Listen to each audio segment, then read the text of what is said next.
It's not that you can't do it. It's that you don't have balance. It's that you don't have balance. So if you've been running from it, this one today is just for you. So grab your coffee, grab your blankie, and let's dive into why you're really running from what God has called you to do. Because the main thing that God is asking you to actually do is the main thing that He needs. It's the main ingredients He needs in order to bless you. I'm going to give you guys a solid example of what it looks like for God to tell you to do something and for you not to do it. I'm going to give you today in this video the results of what's happening while you continue to run. So first, let's start with what first happened. In 2018, I became a school teacher, fourth grade elementary school teacher. And it was during this time that I first started, towards the middle. I guess God was giving me a chance to get my feet wet and to see how I was going to operate within the school system. What wound up happening is he came back maybe like 3 months into it. I want to say 2 or 3 months into it with a set of instructions. Number one, he told me, do not gossip. Many of you all who are familiar with the school systems, you understand that there is very segregated, and there are a lot of groups within the school system itself. As a teacher, and I'm a newbie at that, you go into the school and there are groups already formulated from teachers who have been in these groups for years. And so it's kind of hard as an outsider trying to get your way in. But anyway, you meet people, whatever you connect with. And what I learned was there's a lot of gossiping going on. It's a lot of drama within the school itself, within the school system itself. And so that was one of the things he asked me not to do. He was like, do not gossip. And I was like, okay. So every day I showed up, I was like, I'm not going to gossip today. I'm not going to gossip today. Someone would start, it got to the point where people would start coming up to me. I really, gossiping for me happens through a natural kind of conversation. But at this time, I started noticing as soon as I had made up my mind I was going to do right, people started coming to me. It's kind of like when you go on a fast and you're like, okay, I'm going to fast. I'm not going to tell nobody. And then all of a sudden, out the woodworks, people want to bring you sweets. People want to bring you breakfast biscuits and all this stuff and pastries. And they have never ever did this. So that's how you know it's spiritual and something's going on with that. Another thing that God asked me to do was, because when I first, let me break it down. The school system the school that I was teaching at, the administration was sucky. The administration was terrible, guys. There was low support in the classroom. And it was a type of administration to where they just wanted you all to listen as teachers and no feedback, no nothing, no questions, no nothing. And so we would have our meetings, and in our meetings, teacher meetings, I would be like this, like such and such. Okay, you want us to do this, but how do you think that we? And what I didn't know is they shunned on questions. And I didn't know that. And so I didn't get a good start at the school because they really didn't like that I was asking questions. It was almost like they saw it as me trying to challenge their authority. And God, honestly, guys, I really was not. I really was lost as a first year teacher and just wanted to know and have insight so that I can complete my task. And so once I found out they didn't want us to ask questions, they don't want us to do this, they just want to tell us what to do. And it was constant. It was so many different reasons, guys. We ain't even going to go off on a tangent as far as why I didn't like the school systems and why I didn't last long teaching. But he gave me specific directions to go all in, basically. He wanted me to dive into my job, even though they weren't answering a lot of my questions, even though it was a lack of support and understanding, even though all these challenges were coming up against me in my first year teaching, he still wanted me to do the job. Well, you know me, right? I didn't do that. You start off like, okay, God, I'll do it. But really, guys, I didn't. I pulled back. I rebelled badly. It got so bad to the point where God was telling me, take your work bag home with you. And I can remember going to my trunk and he was like, take it inside and actually do some work. It got bad. because my attitude had went from, oh my gosh, this is my first year teaching, I'm so excited to teach, I want to help these students, to listen here, we have to be here at 7:45, and how about when that bell ring at 2 something and y'all have us stay over to like what, an hour 45 minutes after, I'm gone. You don't get no more of my time. And my attitude was terrible as a first year teacher and a teacher, period. And God saw that. And with the lesson that I learned from that was, guys, he was telling me, listen, I understand all these things, but keep in mind and keep your priorities straight, because you're not working for man. You're working for me. And he shared that with me, and I still was like, okay, I'm gonna straighten them. Okay, God, I got you. Ooh, I'm working for you. I do it all for you, Lord. And just really, guys, I was on and then off. Somebody say something, I'd be like, you know what? I've had enough. And so, guys, as a result of that, it's sad. I'm sad about it, to say that God pulled me off my teaching job after 2 years. After 2 years, he let me know that I could not go back. And guys, if you want me to share that whole testimony, how he worked that out, I was distraught. I was distraught because I had did a lot to become a teacher, and then forgot to just pull me off my job. So guys, this is not your typical. Some of you guys actually know what I'm talking about. God has asked you to leave your job. Okay, you're either in that season now or it's season past, where he has said, okay, I need you to leave your job. But guys, our story is a little different, because you were doing great at your job. You were doing excellent. You were thriving. You were learning and growing, and you was like excited to do your job. Well, maybe I'm stretching it, but you were there, right? You was willing to learn and stretch and grow, and then God called you off your job. Mine's different. Okay, I was limiting myself. I was not committing myself fully to it because I was upset. I was being rebellious, and God called me off my job. And I know you struggle, because it is a struggle to leave something like that and then go to, okay, what's next, God? And we all know he don't give us full details like that. God will give you an end, and sometimes he'll give you the between, but not really, guys. He'll give you like sprinkles. That's why I want to call it like sprinkles. So that's the first thing that happened. Okay, so there was a period of time where after God pulled me off my job, that I had to come to some realizations that, like, you weren't being rebellious against the school. I thought I was being rebellious against them. In actuality, when you are a child of God and God gives you instructions, whether he does or don't, and you know right from wrong, you're not rebelling against the person or the entity or the company or whatever. You're actually rebelling against God. And I didn't know that at the time.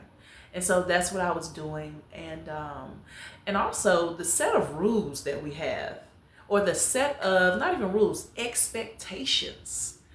Because you are a queen or a king of the Most High.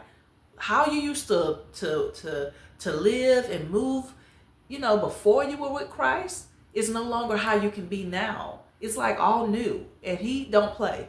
So that is what took place when I realized that, oh my goodness, I thought I was getting them, and it really was God. So yeah, guys, I'm really bad, and I know it. And because of this, I went through a period of sadness. I went through a period of just being disappointed within myself. Once I came to and realized what was taking place, I was like, are you kidding me? I was so upset with myself, but it's something that I knew that God was not going to change his mind about. And I knew that he had told me I could not go back. Guys, I could not go back. Again, if you guys want me to let you all know how that unfolded, I don't even really like talking about it. I'm over it, but not over it right now. So I went through that period of sadness and confusion at first. So what wound up happening is God really did let me know after, some time that, I won't always be angry with you. Things, I'm a forgiving God and so forth. And so that kind of like settled my spirit.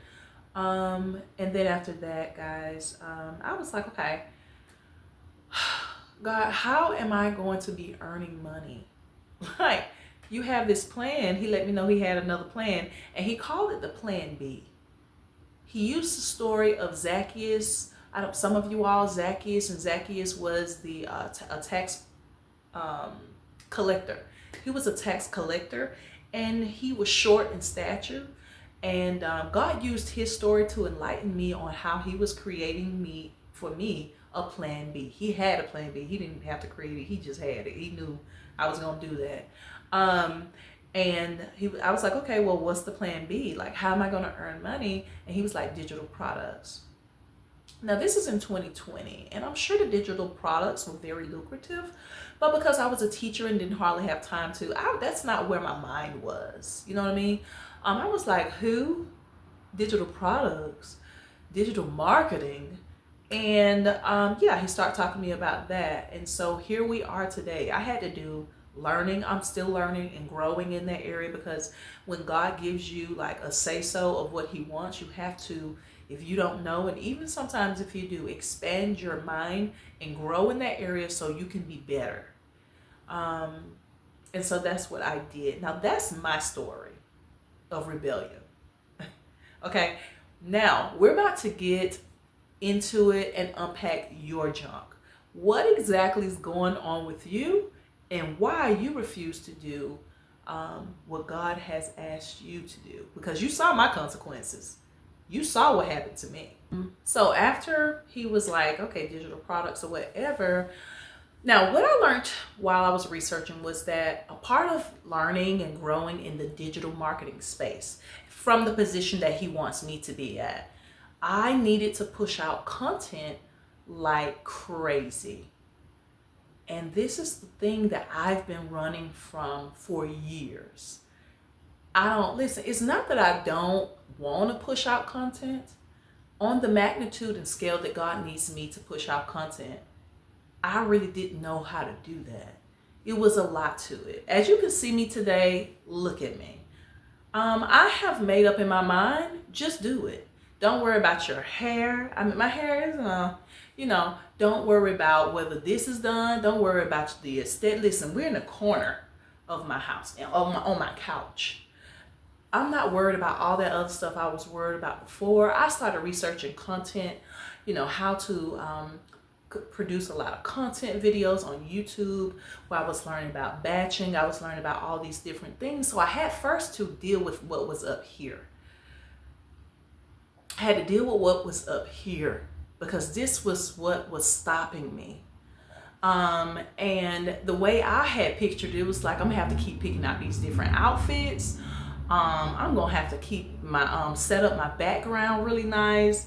I was like, I'm gonna have to do this all the time. What about the editing? It was just, and guys, don't get me wrong, content can be a lot, but there has to be a level of where you're committed and you'll figure it out. Just do it and figure it all out later. Because one, I don't want that type of heat no more. I'm tired of me. You have to get to the point where you're so sick and tired of yourself that you're like, enough is enough, even though you're moving with lack of understanding. Because 9 times out of 10, if God has given you some directions on what you're supposed to be doing, he did not give you everything. He didn't. Because we walk by faith and not by sight. And so it's almost like you're picking up clues. God just really wants you to sit down somewhere and to work on whatever it is he wants you to work on. He will allow you to discover what you need to be doing. Many of you, I really do feel like, it's like, but I don't know where to start. I don't know what I'm doing. Welcome to the club. Because it's hundreds upon thousands upon millions of people out there who is just like you and me. Don't have a clue.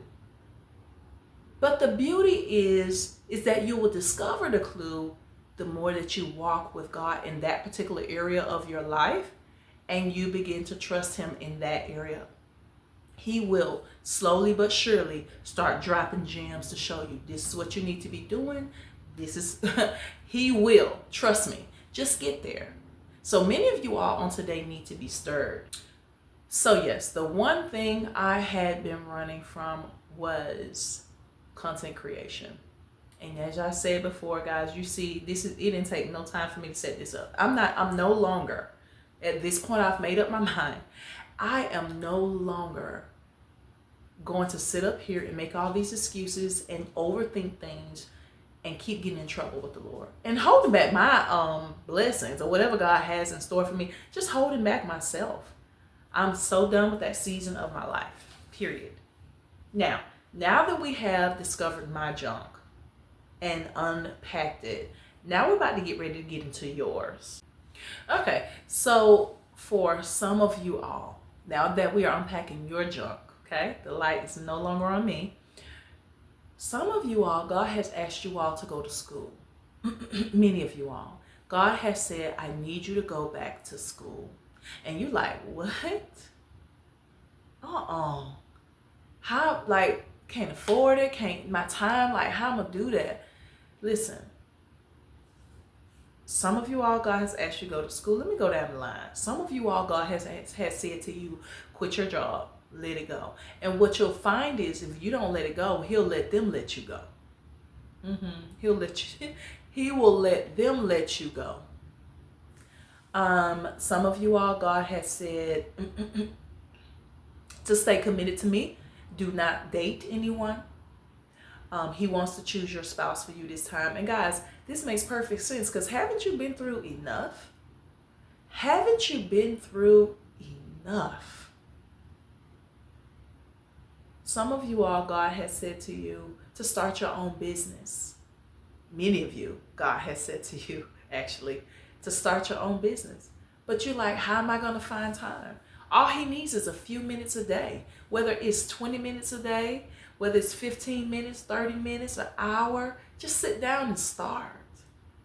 And what you'll find is you'll become so intrigued in what you're doing, and time will pass before you know it. You'll be up to 2 hours. I'm not even joking. That is how I got started when God called me to my own business. Like, literally, time will just run away, because you'll start getting sucked in and diving into what's the word I'm looking for, guys? Indulge. You'll indulge in it. It'll be so interesting to you once you sit down. Some of you guys, God has said to you to wait on things. He said to stop doing certain things. He said to do more things, such as spend more time with Him. Yup. He's increase your time with the Lord is number one on the list.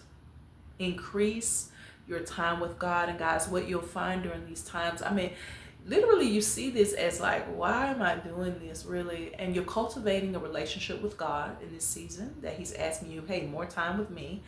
You're learning and growing with Him. There are things, there are blessings, there are things that can be unlocked, that can only be unlocked in the presence of the Lord. And I'm taking that gem for myself, because I am definitely growing in that area and going to continue to in 2025, guys. What? I want to encourage you guys, no matter what God's asking you to do. God has asked some of you all to stop being so mean. Some of you all are mean. Some of you all have anger issues. And if you have anger issues, that just simply means you need to fast and get rid of that stronghold, because that's not the true person that God had initially created. You're really a sweetie pie up under all that. You're really a sweetie pie up under all of that. But what happens is life. There's a reason why you're that way. That's not you. And your excuse has been, oh, because I'm just the type of person that speak my mind. No, you can speak your mind, but you don't have to be mean. Where does the meanness and the hatred come from? Oh, I wouldn't really call it hatred. It's hatred and it's anger, frustration. Okay, so we need to go on this fast. Guys, it's the top of the year, 2025. I'm very excited. And so I'm doing this video because I want to help you guys get to going in the Lord and the things of God this year. We are going to have one of the best years of our lives. It's going to start off rocky, 9 times out of 10, with the things of the world that's happening in the world, and some of the things that we had to unpack from 2024, still lingering in our 2025. But our projection and God's projection is that we're going to have a great, fantastic, fulfilled year. We're going to be way better than what we were in 2024. Why? Because your year in 2025 depends on your faith level. So do you have faith? And I know y'all like, yeah, I got faith. I'm good. I done mastered that. Really, have you? Have you really? Because if you've mastered faith, then you will understand that faith without works is dead. So you've got the first part, but it's the second part that you're missing. So that's what we're going to work on this year, guys. Obedience is better than sacrifice. I'm reading my notes, guys. Obedience is better than sacrifice. You guys know that one. And yes, it's true. I'm a living witness. It's almost like God is saying to you, if you do this, I'll do that. When you do this, then I'll do this. It's almost like he's giving you an ultimatum, you know, that you now are coming into a season where you're realizing, okay, now I got a partner. It's almost like y'all are partners. You are partnering with the Lord in this season of your life. If you are truly ready to go forth in 2025 with a new something in 2025 that should be way better than 2024, then let me give you a few tips. Number one, I want you to start with this. Grab your pen and paper. I want you to have your Bible available. I want you to just sit down with the Lord and discuss what he's asking you to do. Don't go in there and pray for Mika. Don't go in there and start praying for your children. Don't pray for nobody. This particular meeting is a business meeting with the Lord. And you're only talking about business stuff. And in particular, you're talking about your stuff. So whatever God has laid on your heart to do, wherever you feel that pull and tug of that one thing that he's asking you to do that you keep running from, that's what you're going to talk about. And you're going to have a candid conversation with the Lord where you're going to be in a comfortable setting, and you are going to lay your heart out, because I've had plenty. And your conversation may sound similar to mine. This is how mine was. I've had so many discussions. God, I don't even know nothing about digital marketing. Lord, how am I supposed to learn anything? Like, this is frustrating. Why you couldn't choose nothing that I already knew about? Like, that would make more sense to me. I don't even know how to start. Guys, I want you all to go in this meeting with God. Be yourself. He already knows anyway. Be your authentic self. Lay your heart on the line. And your paper is for anything that you feel God is saying during this meeting. The Bible is for anything after you finish having the meeting. If you feel encouraged to read, and then, a lot of times God will speak through his word. You'll write those down. Number two, after you have had the conversation, I want you to carve out 20 to 30 minutes a day, 20 to 30 minutes a night, 20 to 30 minutes a morning, whatever your schedule allows you to do. I want you to sit down with that time with the Lord and planning and working on whatever he's asking you to do. If it's for you to spend time with him, start there. Before your feet hit the ground, set an alarm. Spend 10 minutes, 15, 20 minutes with the Lord in the morning before you even get out of bed. If it is for you to start going to school, you need to sit down within those 20 minutes to figure out exactly which school you're going to. You have a lot of planning to do. If it is for you to come up off your job, you need to sit down. You need to think. You need to plan. You need to execute. You need to figure out how you finna tell them you gotta go. You need to do whatever. You understand? The planning time is necessary. God just needs you to sit down somewhere. You're always on the go. You're always doing something. You're always on your phone. You're always doing something. He just needs you to sit and be. Number three, create a life.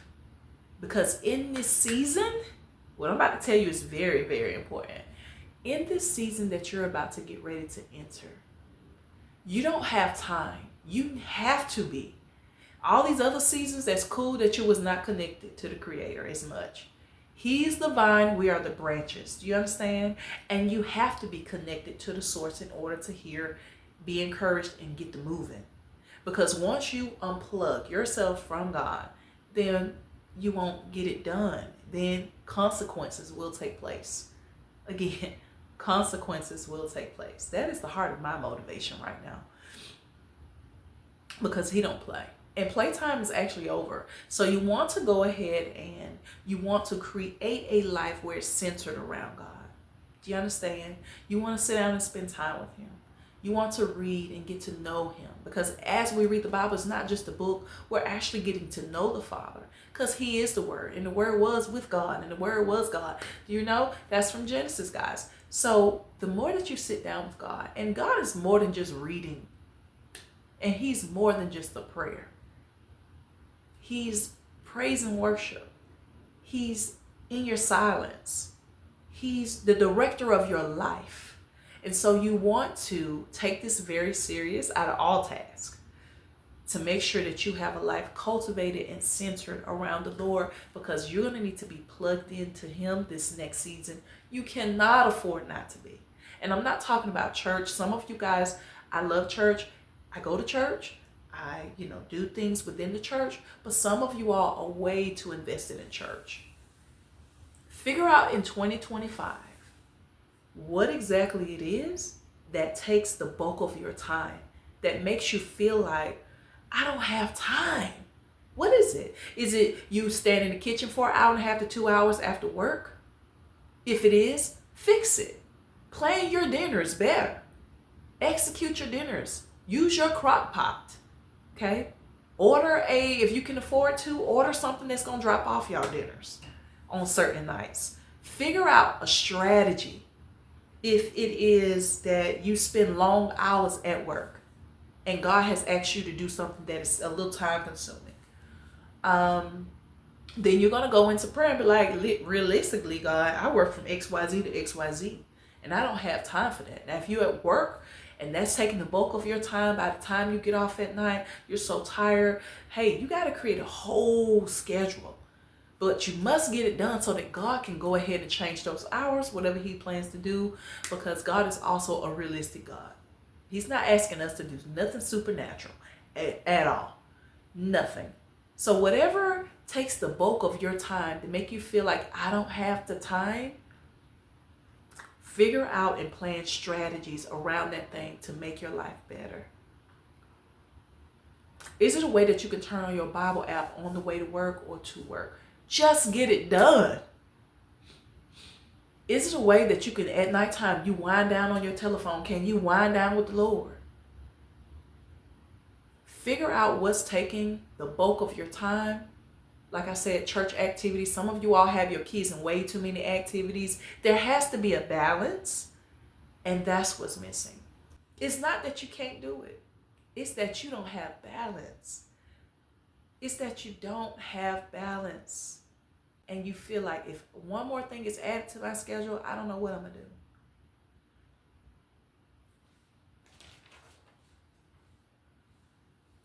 So I want to share with you a few verses to encourage you. These are the blessings in your obedience. So God promises blessings for those who fully obey him, including being blessed in the city.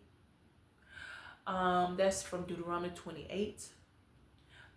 Psalms 33 and 18. 33 and 18, the Lord watches over those who obey him. 1 John 3:22, God gives what is asked for because of obedience to his commands. Obedience is very important in this season, guys. I want to make sure that I'm not leaving off anything. Those are the 3 things that you need to do in this season in order to line up with the things of God in 2025. You can do it. I know you guys got it. Leave down below what it is. Guys, I'm a little nosy. Leave down below what it is you feel like is really taking up the bulk of your time and why. Because I want you guys to create a strategy. That was my biggest thing. Like, how is this possible? You even asking me to do this, Lord. How is this possible? So I want to hear from you guys what you feel like God is asking you to do in this season. I want to hear from you guys on how you plan on executing.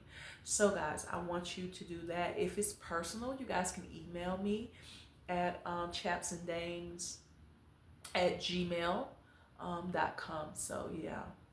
Yep. I look forward to hearing from you guys. I will check you guys in the next video. Well, I'll be right here on this couch again, pushing out my content, guys, like we just talked about. I'll see you next time. I enjoyed you guys on the day, and take care.